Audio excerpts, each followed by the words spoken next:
둘째 주 하나님 앞에 주일 영상 예배를 하나님께 드리겠습니다. 하나님은 여기 계시니 예배하는 자가 영과 진리로 예배할지니라. 길과 진리요 생명이신 예수 그리스도 앞에 우리 모두 경배와 찬양을 드립니다. 우리 다 같이 예수님 앞에 보혈을 지나 거룩한 경배와 찬양 하나님께 찬송 드리겠습니다. 보혈을 지나 하나님 품으로, 보혈을 지나 아버지 품으로, 보혈을 지나 하나님 품으로 한 걸음씩 나가네. 보혈을 지나 하나님 품으로, 보혈을 지나 아버지 품으로, 보혈을 지나 하나님 품으로 한 걸음씩 나가네. 존귀한 주 보혈이 내 영을 새롭게 하시네. 존귀한 주 보혈이 내 영을 새롭게 하네. 하나님 앞에 사도신경 신앙 고백을 드리도록 하겠습니다. 전능하사 천지를 만드신 하나님 아버지를 내가 믿사오며 그 외아들 우리 주 예수 그리스도를 믿사오니 이는 성령 잉태되사 동정녀 마리아에게 나시고 본디오 빌라도에게 고난을 받으사 십자가에 못 박혀 죽으시고 장사한 지 사흘 만에 죽은 자 가운데 다시 살아나시며 하늘에 오르사 전능하신 하나님 편에 앉아 계시다가 저리로서 산 자와 죽은 자를 심판하러 오시니라. 성령을 믿사오며 거룩한 공예와 성도가 서로 교통하는 것과 죄를 사해 주시는 것과 몸이 다시 사는 것과 영원히 사는 것을 믿사옵나이다. 아멘.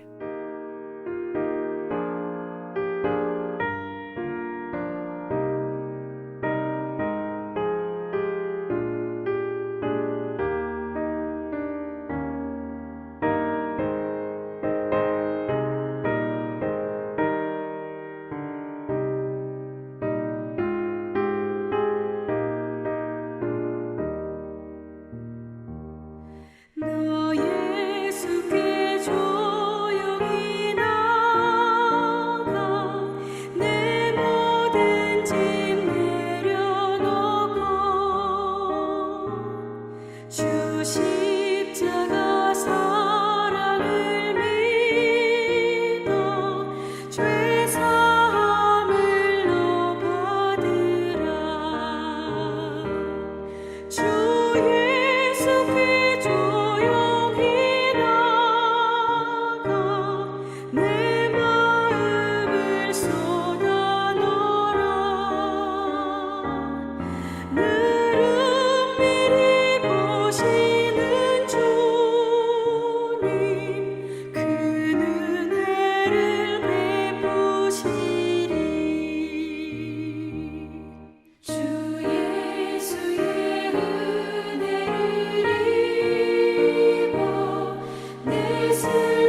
은혜로우신 하나님 아버지, 지난 한 주간도 주의 자녀들을 지키시고 보호하신 은혜를 감사드립니다.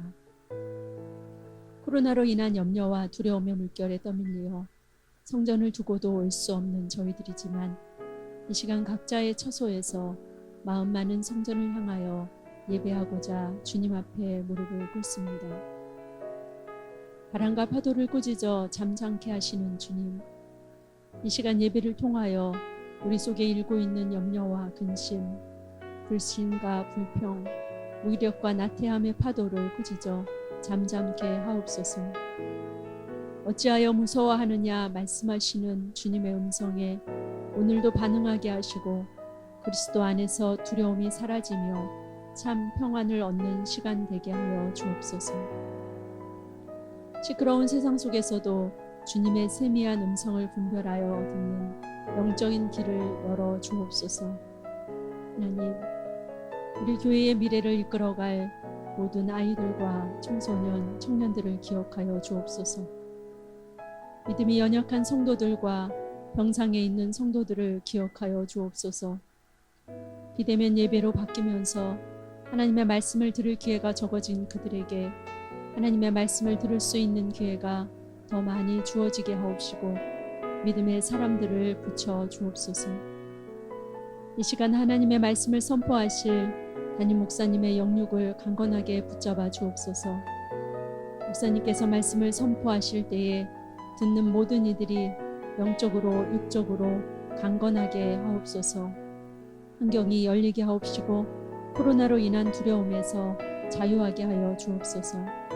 비대면 예배로 얼굴을 볼 수는 없지만 예배하기 위하여 이 시간 주님 앞에 나온 사랑하는 성도님들 한 분 한 분을 성령 하나님 만져주셔서 예배 속에서 구원의 역사가 일어나게 하옵시고 예배 속에서 회복의 역사와 치유의 역사가 일어나게 하옵소서. 우리를 죄와 사망에서 구원하신 나사렛 예수 그리스도의 이름으로 기도드렸습니다. 아멘. 그 후에 유대인의 명절이 되어 예수께서 예루살렘에 올라가시니라. 예루살렘에 있는 양문 곁에 히브리 말로 베데스다라 하는 못이 있는데 거기 행각 5이 있고 그 안에 많은 병자, 맹인, 다리 저는 사람, 혈기 마른 사람들이 누워 물의 움직임을 기다리니 이는 천사가 가끔 못에 내려와 물을 움직이게 하는데 움직인 후에 먼저 들어가는 자는 어떤 병에 걸렸든지 낫게 되밀어라. 거기 38해 된 병자가 있더라. 예수께서 그 누운 것을 보시고 병이 벌써 오래된 줄 아시고 이르시되 네가 낫고자 하느냐? 병자가 대답하되 주여 물이 움직일 때에 나를 못에 넣어주는 사람이 없어 내가 가는 동안에 다른 사람이 먼저 내려가나이다. 예수께서 이르시되 일어나 네 자리를 들고 걸어가라 하시니 그 사람이 곧 나아서 자리를 들고 걸어가니라. 이날은 안식일이니 2020년 아마 코로나19로 보이지 않는 바이러스로 인해서 세상을 책임지고 다스려야 할 사람들이 아무것도 하지 못하고 속수무책으로 무너지는 것을 보았던 한 해가 아닌가 생각합니다. 현대는 인류 역사상 가장 지식과 과학과 의학과 학문과 사상들이 최고라고 자랑을 하지만 가장 작은 바이러스 앞에서 오도 가도 못하는 오늘 우리의 현실을 바라보면서 무엇이 문제일까? 라고 의문을 갖게 됩니다. 사랑하는 성도, 진리의 기독교 성도 여러분, 하나님께서 인간을 창조하시면서 주신 주권은 창세기 1장 28절 이렇게 말씀하고 있습니다. 하나님이 그들에게 복을 주시며 하나님이 그들에게 이르시되 생육하고 번성하여 땅에 충만하라. 땅을 정복하라. 바다의 물고기와 하늘의 새와 땅에 움직이는 모든 생물을 다스리라 하시니라. 이런 하나님의 권한을 주셨음에도 불구하고 세상에서 인간이 무능하게 사는 이유는 무엇일까요? 하나님께서 인간을 하나님을 믿으면서 기도하고 믿음 생활을 합니다. 그런데 어떤 성도에게는 하나님을 만나 주셔서 축복된 삶을 누리는 사람이 있는 반면에 어떤 성도는 불행한 인생의 무태에 빠져서 정말 하나님의 은혜의 손길을 전혀 누리지 못하는 성도들도 있습니다. 도대체 다 같이 하나님을 믿고 섬기는데 왜 어떤 한 부류는 하나님의 은혜를 잊고 어떤 한 부류는 하나님의 은혜를 전혀 누리지 못하는 이유는 무엇일까요? 사랑하는 성도 여러분, 하나님께서 인간을 창조하셨을 때 보면 에덴 동산을 만드시고 그곳에 창세기 2장 9절은 이렇게 말씀하고 있습니다. 여호와 하나님이 그 땅에서 보기에 아름답고 먹기에 좋은 나무가 나게 하시니 동산 가운데에는 생명나무와 선악을 알게 하는 나무도 있더라. 세상의 모든 것들을 다 만들어주시고 인간에게 주신 후에 동산 중앙에 선악을 알게 하는 나무와 생명나무가 있었다라고 말씀합니다. 이것은 무엇을 의미하느냐면 세상의 모든 일의 결과는 어떤 환경과 주어진 조건이 아니라 사람에게 준 자유의지에 의해서 선택에 따라서 하나님이 손을 잡아주시기도 하고 그렇지 않기도 한다는 사실입니다. 지금까지 인생의 삶을 보면 인생의 삶은 언제나 수많은 문제들이 존재해 있습니다. 그런데 어떤 사람들은 자신의 문제를 여러분 축복의 삶으로 만드는 사람이 있는 반면에 문제 앞에서 아무것도 하지 못하는 불행한 삶을 사는 사람도 많이 있습니다. 여러분 왜 그럴까요? 이유는 인간은 절망과 희망 사이에 사는 존재라는 것입니다. 똑같은 상황이지만 어떤 사람은 절망을 바라보고 사는 사람도 있고 어떤 사람은 희망을 바라보고 사는 사람도 있다는 것입니다.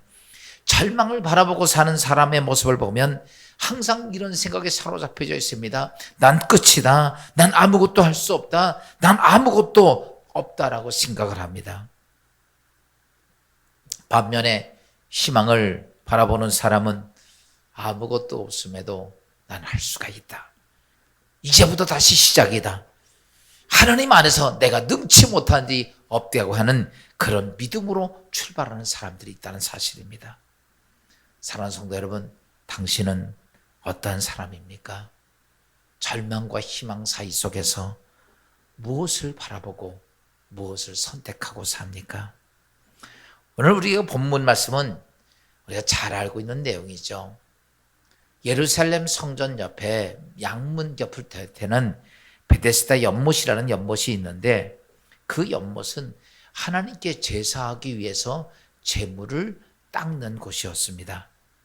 그런데 가끔가다 그 물이 요동을 치게 됩니다. 그때에 어떤 병에 걸렸든지 그 요동치는 베데스다 못에 가장 먼저 뛰어드는 사람은 어떤 병에 걸렸든지 낫는다는 믿음이 있어 그 베데스다 못에는 수많은 환자들이 인산인해를 이루고 있었습니다. 거기에 모여있던 모든 사람들은 한결같이 내 육신의 질병을 어떻게 하면 고칠 수 있을까에 대한 관심을 가지고 있습니다. 거기에 모여있는 수많은 사람들은 서로 경쟁 관계였었습니다. 왜냐하면 물이 통할 때 가장 먼저 뛰어들어가야 하기 때문이었습니다. 여기에는 2등이 용납되지 않는 1등만 용납되는 것이었습니다. 그런데 거기에 38년 된 병자가 하나 있었습니다. 그는요, 아무도 도와주는 사람도 없습니다. 돈도 없습니다. 가족도 없는 것 같습니다. 움직일 수 있는 조차도 자신의 육신의 몸을 가지고 있지 못합니다. 그에게는 모든 것이 절망뿐입니다. 설령 베데스다 연못에서 물이 동하는 기회가 왔다 할지라도 그에게는 기회를 잡을 만한 가능성이 전혀 없었습니다. 그래서 그는 이렇게 고백을 합니다. 요한복음 5장 7절에 이렇게 말씀하고 있습니다.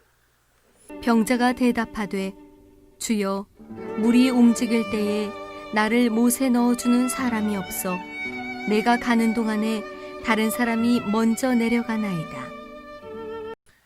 그래요. 그런 물이 동함을 보았지만 들어가고 싶어도 자기를 도와줄 사람이 없어 다른 사람이 먼저 내려갔다라고 그는 그렇게 고백을 합니다.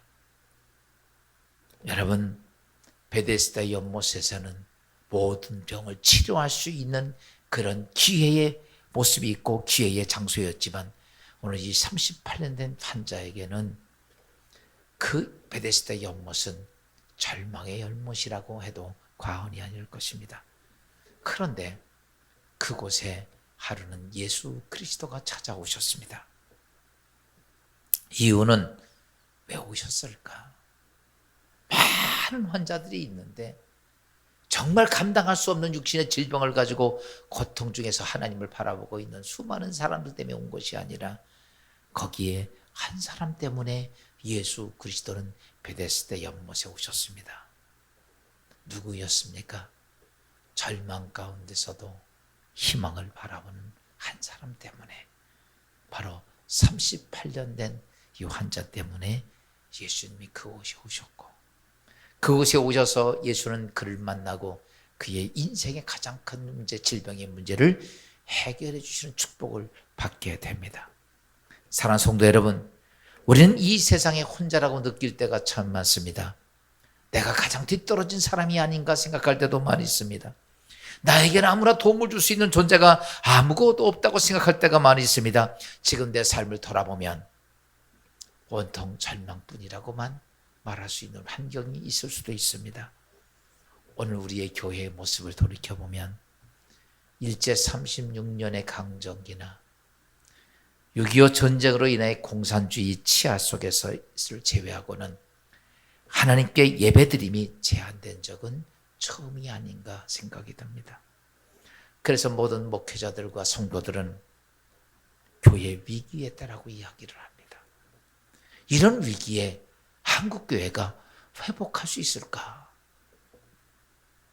걱정스러움과 불안감이 팽배했던 지금 오늘 현 상황을 보면서 이런 위기 때 여러분, 우리가 무엇을 행한다고 되는 것이 아니라 한국 교회에, 한국 성도들에게 여러분, 하나님이 찾아오셔서 손을 잡아주셔야 하는데, 그때 하나님이 찾아오셔서 잡아줄 수 있는 존재가 누구인가?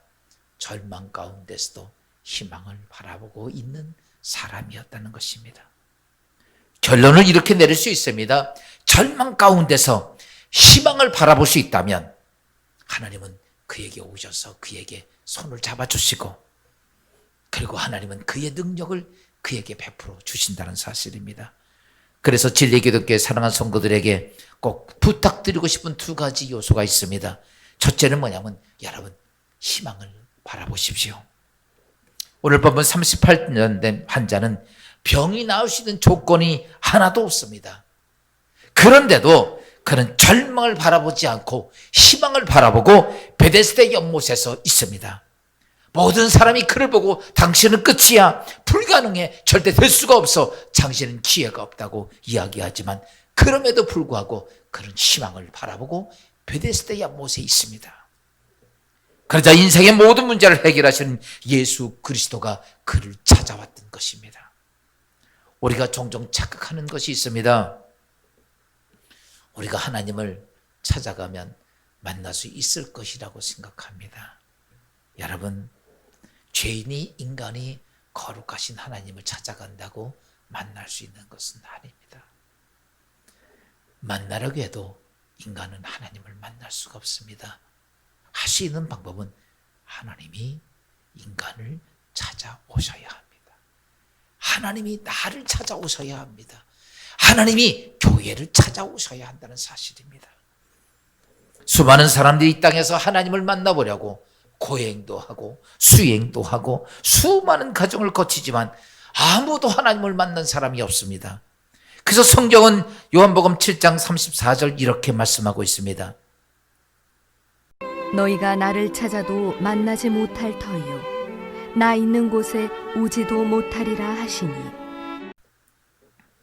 여러분, 너희가 나를 찾아도 만나지 못할 터이요 나 있는 곳에 너희가 오지 못하리라. 여러분, 주님이 이 세상에 오신 목적도 이렇게 말씀하고 있습니다. 누가복음 19장 19절에 이렇게 말씀하고 있습니다. 인자가 온 것은 잃어버린 자를 찾아 구원하려 함이니라. 그래요. 예수님은 이 땅에 오신 이유가 잃어버린 자를 찾기 위해서 오셨다라는 것이죠. 사랑하는 성도 여러분, 기독교의 가장 중요한 본질이 뭐냐? 복음입니다. 우리가 복음 그림은 좋은 소식 이렇게 이야기를 하는데, 복음이라는 가장 중요한 본질은 무엇이냐면 절망과 희망 사이에 있는 인간들이 여러분 희망을 선택하고 희망을 선택함을 통해서 주님이 찾아와 만나주시는 것이 바로 복음의 본질이다라는 것이죠. 죽음 속에서 멸망 속에서 희망을 선택하니까 주님이 찾아오셔서 우리에게 영원한 생명을 주시는 것이 바로 복음입니다. 여러분, 질병 속에서 희망을 선택했더니 주님이 찾아오셔서 내 육신의 질병을 치료해 주시는 게 바로 복음입니다. 인생의 어려운 문제 속에서 희망을 찾았더니, 희망을 바라보았더니 주님이 찾아오셔서 내 필요한 모든 문제를 해결해 주시는 것이 바로 복음이라는 사실입니다. 12년 동안 혈우증 앓았던 그 여인이 희망을 선택하니까 하나님 말씀이 들려집니다. 그리고 그 말씀대로 그는 자신의 불행한 인생을 행복된 인생으로 바꿨던 사건을 우리는 성경에서 볼 수 있습니다. 기도할 수 없는 상황이 되어서 모든 사람이 다 두려워하고 있을 때 다니엘은 희망을 선택하니까 그는 기도할 수 있었고, 그것 때문에 죽음의 골짜기인 사자굴 속에 주님이 찾아오셔서 전화위복의 놀라운 사건을 경험했던 것을 우리는 보게 됩니다. 사랑하는 성도 여러분, 오늘 우리에겐 절망스러운 일들이 하도 많이 있습니다. TV 뉴스를 보면 시작부터 마지막까지 모두가 절망적인 이야기들 뿐입니다. 그때에 우리는 무엇을 봐야 될 것이냐? 여러분, 절망 상황 속에서 희망을 바라볼 수 있다면 그때 하나님은 찾아오셔서 여러분의 손을 잡아주실 것이고, 여러분의 가정을 잡아주실 것이고, 한국교회 진리의 길을 잡아주실 것입니다.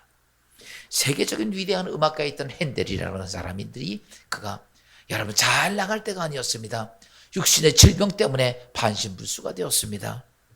그리고 경제적인 파탄을 인하여서 그는 이 땅에서 절망적인 상황이 그의 삶의 전부 다였습니다. 모든 것이 끝나고 그 주위의 사람들이 다 떠나버리고 자신의 무능한 모습들이 보여질 때에 자신을 비관하고 있던 핸델에게 하루는 주님이 그에게 이렇게 말씀하셨습니다. 이사야 43장 2절 말씀입니다. 내가 물 가운데로 지날 때 내가 너와 함께 할 것이라. 강을 건널 때 물이 너를 침몰하지 못할 것이며, 내가 불 가운데로 지날 때 타지도 아니할 것이요 불꽃이 너를 사르지도 못하리니. 핸델은 절망적인 상황 속에서 무엇을 그래도 하나님은 내 곁에 계시는구나. 내가 물 가운데를 지날 때도 함께 하시고, 강을 건널 때도 함께 하시고, 불 가운데를 지날 때도 함께 하시고, 불꽃이 내 삶을 타르고 있을 때도 하나님은 내와 함께 한다는 사실이 깨달아질 때, 그때 그는 감당할 수 없는 감동이 그에게 몰려오기 시작을 합니다. 그는 펜을 들고 감당할 수 없는 놀라운 작곡을 시작하게 됩니다.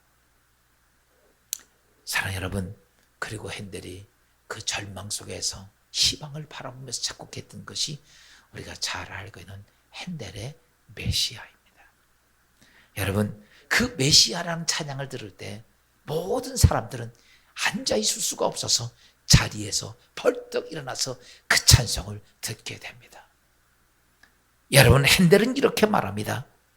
내가 이 하나님의 희망을 바라볼 때 하늘로부터 천군 천사들이 하나님을 찬양한 소리를 내가 들었다라고 하면서 그 메시아를 작곡을 했는데, 이 시간 잠시 핸델의 메시아 동영상을 잠깐 보도록 하겠습니다.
사랑하는 여러분, 핸델의 메시아를 보면 우리 모두 가슴속 깊이 올려오는 하나님의 거대한 능력, 핸델이 말했던 것처럼 천군 천사들이 하나님을 찬양하는 모습을 우리 볼 수 있기에 이 찬양을 앉아 들을 수 없을 만큼 위대한 찬양이 있었던 것은 무엇입니까?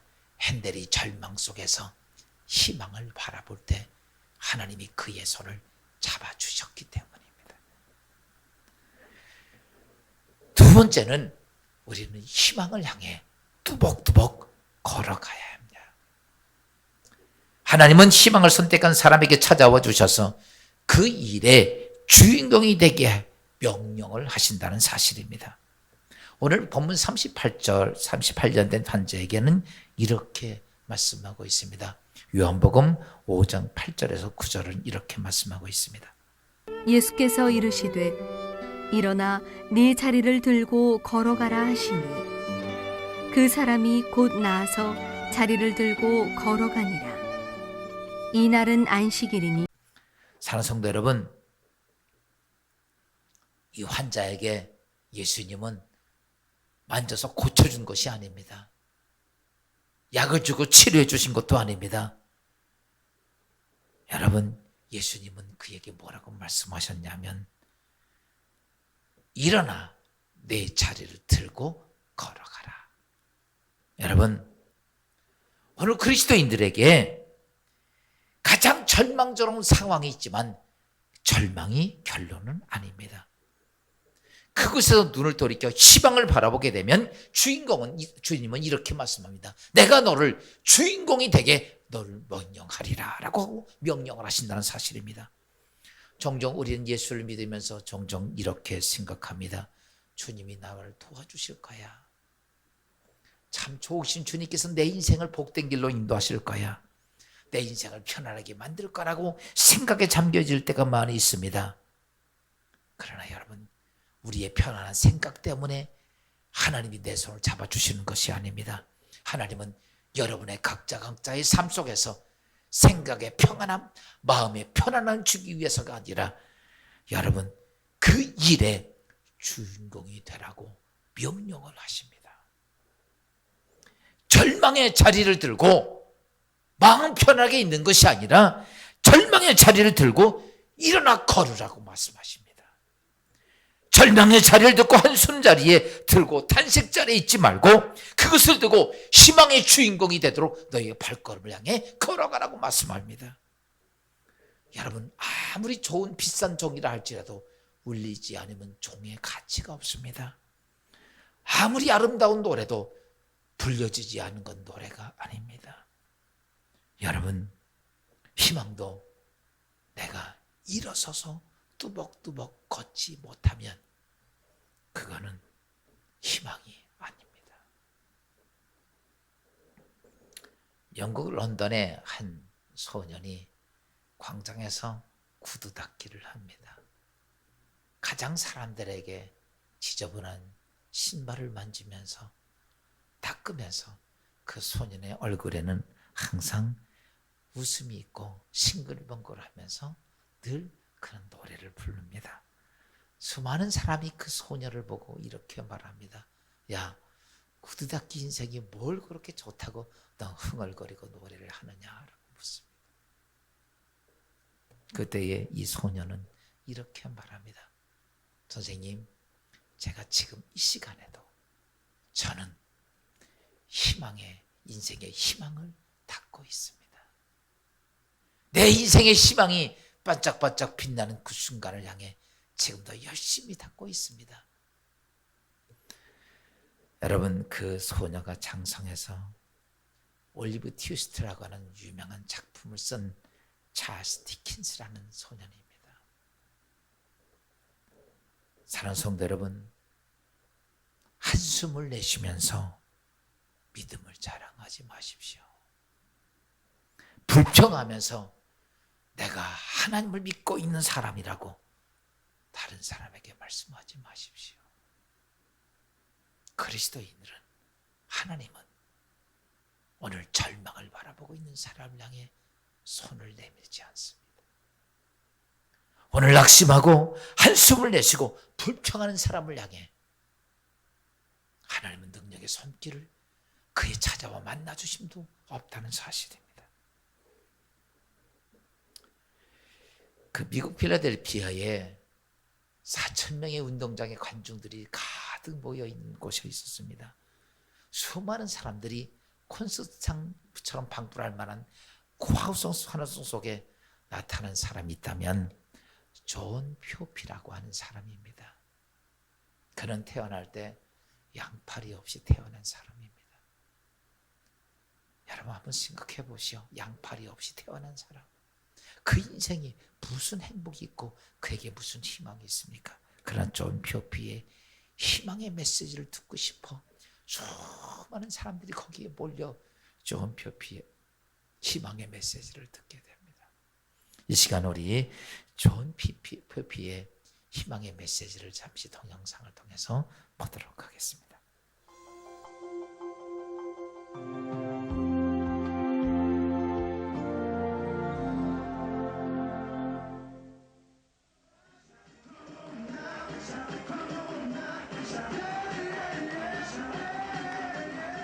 It's a hot summer night in Houston, Texas, and 7,000 people are excited and waiting.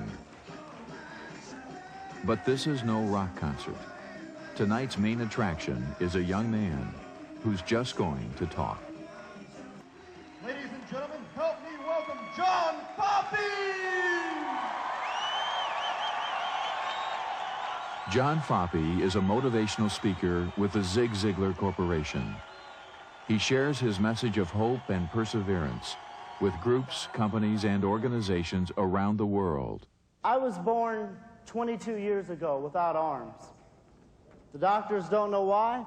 They still don't know why. That's not important because we can't turn the clock of time back. We didn't know it ahead of time. You know, in those days, they didn't have the testing that they could do to determine that now. And of course, it was quite a shock when the doctor came in to the waiting room, told me he was born without arms.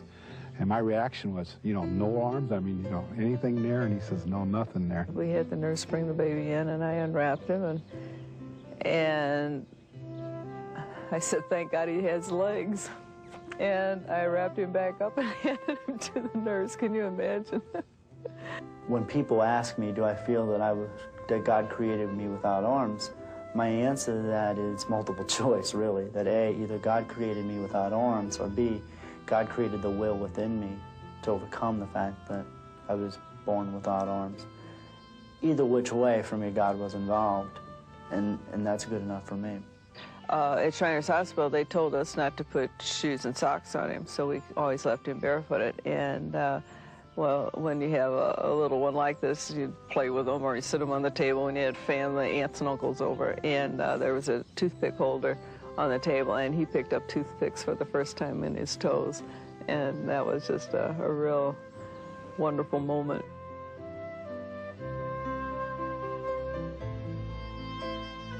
By the time he was in high school, John was virtually self-sufficient. But it wasn't always like that. As a child, even though he learned to do many things with his feet, he still depended heavily on his family to help him. Until one day, his mother laid down the law. By now, she had 8 sons, and she was determined that John was going to be treated as just another one of the boys. Now, I don't know how it is in your house, but in my house, my mom makes the rules. And in my house, my mom changes the rules. She changes them anytime it's convenient to do so. Can y'all relate? She called a meeting with my brothers. I wasn't invited, didn't even know it had happened. She told my brothers that they were no longer allowed to help me in any way, shape, or form around the house. John needed help getting that plate down from the cabinet, let him do it himself. He breaks every plate in this house, fine. At 10 years old, I still needed my brother's help to get dressed before going off to school in the morning. She said, let him run around this house naked, he won't go to school. Well, it was hard because you want to help them, you want to do everything you can for them, and yet I could see I was getting no place. So the best help that I could do was let him help himself, and in turn, it was tough love, and that's very hard for a parent to do, but in this situation, it just had to be that way. There's a lot of love there, my family, my brothers, and all that, my parents, just a big love cushion there. But no way did they overprotect me. I think they more or less encouraged me to go out there, to do things myself. John was forced to figure out how to do everything for himself. and he was on his way to learning a very important lesson. If you don't have the best of everything, then make the best of everything you have. When I was 16 years old, I was on top of the world. I was the only kid in a 6-state radius who could drive a car with his feet. I mean, this was cool. And if I didn't start learning to change these things in my life now and start seeing myself as a value, liking myself, and not walking around with a chip on my shoulder thinking that everyone owed me everything because of my handicap, if that didn't change now, it never would. You can have hope in your life that no matter what situation you were in, no matter where you were going, as you step onto your path or you look at your stairway to the top, without hope that there's something at the end of that path, there's no reason to go down it. Hope is the fundamental message that I try to convey in my message to my audience. See, there's one thing you don't want to do. You don't want to tell John that he can't do something. Just it's not a good thing. I have learned in my life that God does not roll out the red carpet treatment in advance of our coming. He doesn't open doors in advance of our coming. But the one thing that he does do, he promises us that he'll walk down our path in life with us. And what more could we want?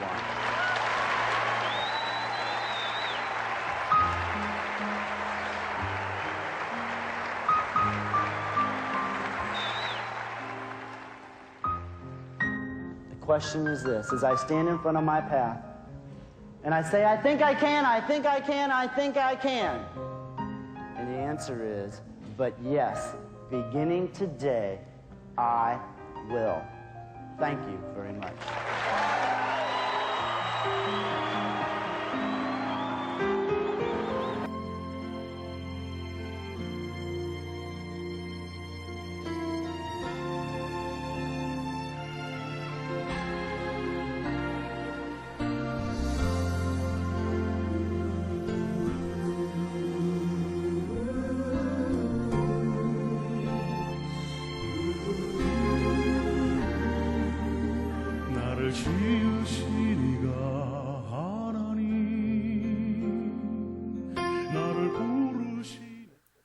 사랑하는 성도 여러분, 그리스도인이라면 오늘 내게 일어난 모든 일에 속에서 절망의 모습을 바라보는 것이 아니라 희망을 바라보고 뚜벅뚜벅 그 희망을 향해 전진해 걸어가는 자가 그리스도인이고, 하나님은 그런 사람을 찾아와 주셔서 그의 능력의 손길을 내미십니다. 오늘 38년 된 병자, 세상에 있는 모든 사람이 너에겐 절망뿐이야. 아무것도 할 수 없어. 존 피어피가 이 땅에서 태어났지만 그는 쓸모없는 인생처럼 보이지만 지금은 사지가 멀쩡한 사람에게 희망을 전하는 메신저가 된 것처럼, 여러분, 하나님은 지금도 찾으시는 자가 오늘도 희망을 바라보는 사람입니다. 오늘 우리의 상황이 절망적인 모습들이 많습니다. 하나님은 우리에게 준 능력도 대단한 것도 많습니다. 그럼에도 불구하고 우리 인생은 불행하게 사는 이유는 바로 우리가 절망을 바라보기 때문입니다. 성경은 우리에게 이렇게 말씀합니다. 사랑하는 아들, 딸들아, 절망과 희망 속에서 난 희망을 바라보는 자가 되라. 그런 모습을 가지고 이 땅에서 다시 한번 하나님 주신 거룩한 기회로 승리하는 주인공들이 되시기를 주의 이름으로 축원합니다. 기도하겠습니다. 사랑과 은혜가 많으시며 은혜로우신 하나님, 오늘 우리의 삶의 모습을 보면 이 땅에 하나님께서는 창조의 권세와 능력을 권한을 주셨지만 우리는 그 모든 것을 아무것도 하지 못한 무능한 인생의 모습을 가지고 살 때가 많이 있습니다. 절망의 모습들이 우리의 삶을 넘나들게 되었고 그 속에서 우리는 한숨과 탄식과 좌절의 모습을 가지고 살았던 우리들을 향해 하나님은 이렇게 말씀하십니다. 사랑하는 아들, 딸들아, 이제는 너희가 절망을 바라보지 말고 반대편에 있는 희망을 바라보는 자가 되라. 그리하면 내가 너를 찾아가 만나고 내가 의로운 능력의 손길로 너를 붙잡아 주리라. 하나님, 이제 아버지 이 땅에 코로나가 우리가 감당할 수 없는 엄청난 것들이 이 땅을 지배하고 있는데 우리가 이 속에서 절망을 바라보는 것이 아니라 희망을 바라보는 주의 성도들 되게 하옵소서. 하나님의 백성들 되게 하옵소서. 그리고 뚜벅뚜벅 희망을 향해 걸어갈 때에 하나님은 찾아봐 주시고 능력의 손길로 우리의 가정과 직장과 사업장과 우리의 삶을 지켜주시고 특별히 한국교회를 붙잡아 주실 줄로 믿사오니 우리에게 아버지 거룩한 희망을 향해 거룩한 주의 음성 듣는 주의 백성 되게 하옵소서. 오늘 집에서 각자 일터에서 지금 영상 예배를 드리며 하나님의 성전을 사모하는 모든 사람 성도들에게 오늘 희망의 하나님의 거룩한 모습을 바라보게 하시고 하나님이 함께 하시는 거룩한 축복을 보는 주의 성도들 되게 하옵소서. 특별히 이 땅의 고통 중에 있는 질병 속에 있는 수많은 영혼들이 아버지 하나님 좌절하지 않고 희망을 바라볼 때 하나님 주의 손길이 함께하게 하시고 경제가 어려울 때에 어려움을 바라보지 않게 하시고 하나님의 희망을 바라보며 이루어질 수 있는 주의 성도들 되게 하옵소서. 이제 머지않아 하나님의 성전에서 우리 모두가 함께 예배드릴 수 있는 거룩한 은혜의 시간을 조속히 허락해 줄 줄로 믿사오니 우리의 마음과 심령 속에 희망을 바라보는 하나님의 능력의 손길이 함께하게 하옵소서. 특별히 이 나라의 민족을 붙잡아 주시고 정치하는 지도자부터 시작해서 모든 백성이 한 마음이 되어 이 어려운 난국을 희망을 바라며 이기는 이 백성들 되게 하옵소서. 예수 그리스도의 이름으로 감사하며 기도하옵나이다.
코로나19가 전국적으로 확산이 되는 가운데 진리의 기둥교회 모든 성도님들과 가족 위에 주님의 보호하심이 임하길 기원합니다. 코로나19 방역조치 2.5단계가 발령되어 진리의 기둥교회 모든 예배는 비대면 예배로 드리게 되었습니다. 방역조치 2.5단계가 해제될 때까지 예배와 모임을 잠시 중단합니다. 9월 둘째 주일 예배를 온라인 예배로 드리지만 예배는 하나님께 드리는 거룩한 예식이기 때문에 올바른 예배자의 자세를 가지고 예배 드릴 수 있기를 바랍니다. 코로나19로 인해서 병원에서 치료 중에 있던 성도님들이 모두 완치가 되어 모두 귀가하였습니다. 그동안 질병 치료로 인하여 수고하신 성도님들과 이를 위하여 기도해 주신 모든 성도님들에게 주님의 이름으로 감사를 드립니다. 이번 주 주간부터 새벽 예배와 수요 예배는 영상 예배로 편집하여 문자로 발송드리겠습니다. 하루를 시작하면서 잠시 하나님께 아침 시간을 새벽 예배 영상으로 드려주시고 수요 예배도 주일 예배와 같이 영상으로 편집하여 발송해 드리오니 많은 이용 바랍니다. 네 번째 영상 예배를 드리는 성도님께 특별히 하나님께 드리는 봉헌물은 진리의 기둥교회 온라인 계좌로 헌금해 주시면 감사하겠습니다. 필수적으로 해주셔야 할 것은 헌금명과 본인 이름을 꼭 기재해 주시면 재정부에서 헌금 처리하는 데 많은 도움이 될 것이라 부탁드립니다. 교회 예배가 잠시 중단되었기에 교회 내부 청소와 수리를 하고 있습니다. 하나님의 성전을 사랑하는 마음으로 동참해 주시면 감사하겠습니다. 특별히 교회는 수차례 방역 조치를 하였고 4주간 교회 출입을 금하였기에 진리의 기둥교회 성전은 코로나19로부터 안전합니다. 모든 성도님들은 꼭 마스크를 착용하시길 바랍니다. 사랑과 은혜가 많으시면 은혜로우신 하나님, 오늘 우리 모두는 하나님 앞에 귀한 거룩한 예물을 주님 앞에 드립니다. 소득의 첫 것은 구별하여 하나님의 것이기에 구별하여 하나님 몸된 성전에 드립니다. 여러 가지 어려움 중에도 불행한 중에도 아버지 낙심스러운 세상의 삶 속에도 하나님이 함께 하실 걸 믿고 감사 예물을 기도의 제목과 함께 드립니다. 또한 아버지 하나님의 1,000번째 예물을 통해 하나님의 성전과 또한 아버지 하나님의 선교 예물과 또한 주일 예물, 생일 예물을 주님 앞에 정성껏 믿음으로 드립니다. 우리가 드려지는 모든 예물들이 오직 하나님 받으시는 거룩한 산제물이 되게 하옵소서. 하나님 나라의 아버지 하나님 복된 예물 되어 하나님 기뻐하시고 거룩한 뜻이 예수 안에 이루어지는 축복이 되게 하옵소서. 경제가 어려운 이때지만 하나님께서는 이삭에게 축복을 주셨던 것처럼 가물었던 그 땅에 백배의 결실을 주셨고 이듬해는 거부가 되셨게 하셨던 것처럼 주의 성도들의 삶 속에 하루의 축복의 문이 열려지는 은혜를 베풀어 주옵소서. 드려진 모든 손길들, 가정, 직장, 사업장 위에 하나님의 축복이 지금부터 영원히 함께함을 믿사옵고 예수 그리스도 이름으로 감사하며 기도하옵나이다.